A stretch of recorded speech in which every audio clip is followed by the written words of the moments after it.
The office lobby buzzed with quiet conversations as employees moved between their desks. Suddenly, a loud voice cut through the room. "You're fired!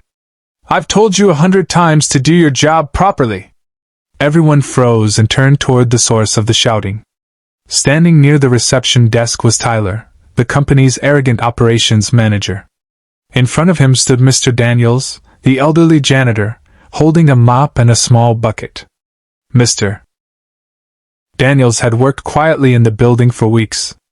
With his gray hair, calm demeanor, and worn cleaning uniform, most people barely noticed him.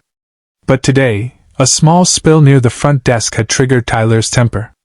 Tyler pointed at the wet floor with frustration. "Look at this! The floor is still dirty. This is a professional company, not some rundown warehouse." A few employees stopped pretending to work and watched from their desks. Some even began recording with their phones. Mr. Daniels looked down at the floor calmly. "I apologize, sir. I was just about to finish cleaning it." "Save the excuses," Tyler snapped loudly. "You've been making mistakes all week. We need competent people here." The entire lobby grew uncomfortable. Some employees exchanged worried glances, but no one dared to interrupt. Tyler had a reputation for being strict and aggressive, and everyone believed he had full authority over staffing.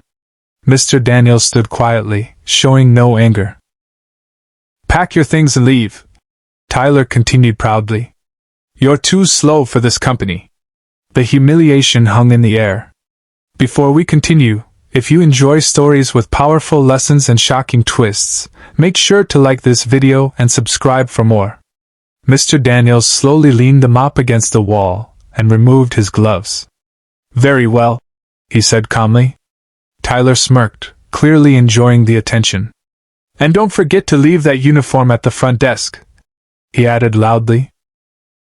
"We can easily find someone younger who actually knows how to clean." A few employees shifted uncomfortably. But instead of arguing, Mr. Daniels quietly reached into his pocket and pulled out a small leather card holder. He removed a simple business card and handed it to the receptionist. "Would you please call the executive board and ask them to meet in the main conference room?" he said politely. The receptionist looked confused but took the card. Tyler burst out laughing. "The executive board?" he mocked.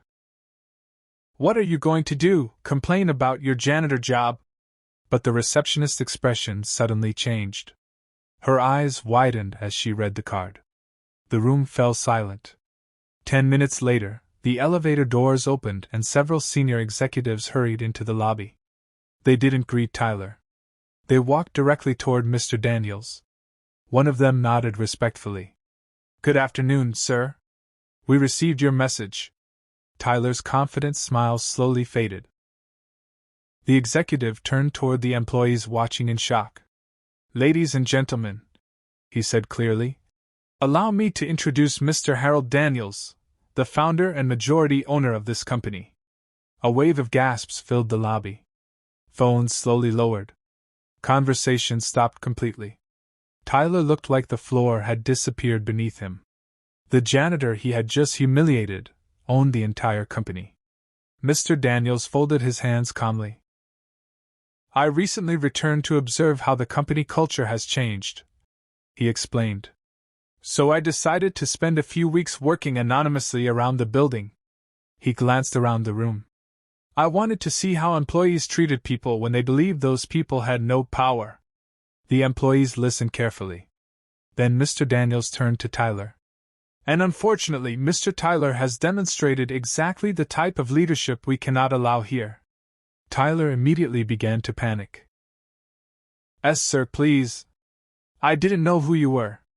I was just doing my job." Mr. Daniels looked at him with quiet disappointment.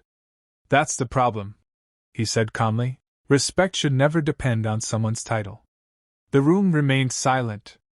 Moments later, security arrived. But this time, they weren't escorting the janitor. They were escorting Tyler. As he walked past the employees, his arrogance had completely disappeared. Mr. Daniels picked up the mop one last time and placed it neatly in the corner. Then he smiled gently at the staff. Remember this, he said.